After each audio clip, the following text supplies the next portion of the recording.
for this type of online harassment and speech. Thank you. Mr. Chairman, I'm not exaggerating when I say that you have called before you 2 witnesses who pose a direct threat to people who oppose them.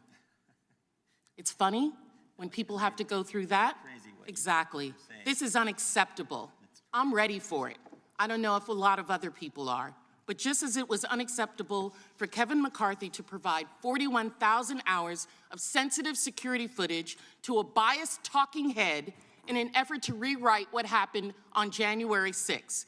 This is a new Republican playbook, apparently. Risk American safety and security to score political points. The gentlelady's words should be struck. We do not accuse witnesses of threatening others. That is out of line and outside the rules of this committee. That, and I can have an you opinion don't get to determine about what's struck down. Well, you do get an opening statement, and it's and about, so let it's me about finish. over. The committee will suspend. We know this is because at the first hearing, the chairman claimed that big government and big tech colluded to shape and mold the narrative and suppress information and censor Americans.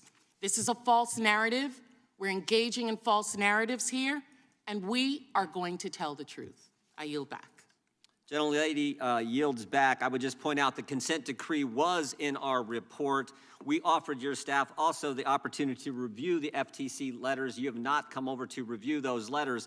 Third, the idea that I believe both of these individuals who are getting ready to testify, I believe they're both Democrats. The idea that 2 journalists who happen to be Democrats— Did you not give that offer at 8 o'clock last night? I'm talking now. Your time was ended a few seconds ago. Neither of us are in time. I don't think they're here to help us politically. I think they're here to tell us the truth. And oh, by the way, the first FTC letter to Twitter after the first set of Twitter files, the very first question was, who are the journalists you're talking to? And you guys don't care. You don't care. You don't want the 2011 people to see. consent decree? You don't want the American people to see what happened, the full video, transparency. You don't want that, and you don't want 2 journalists who have been named personally by the Biden administration, FTC, in a letter. The Biden administration. And you're saying they're here to help us? They're here to tell their story. And frankly, I think they're brave individuals for being willing to come after they've been named in a letter from the Biden FTC.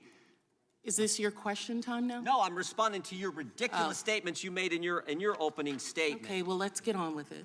Oh, now we want to get on with it. So you can say all the things you want, and I point out the I did in my facts. opening statement, I as point well out as all you the had an facts. opening statement. You Chair- said what you needed to say in your opening statement, and I, as the ranking member, have Without used my objection, time. all other opening statements will be included in the record. We will introduce today's witness, Matt Taibbi. He's a journalist and author. He's one of the authors of the Twitter files, previously worked for Rolling Stone, that right-wing publication, Rolling Stone, where so many Republicans work at. He's also written several books about American politics and culture. And of course, as I pointed out, as the Wall Street Journal pointed out yesterday on the front page, was named by the FTC.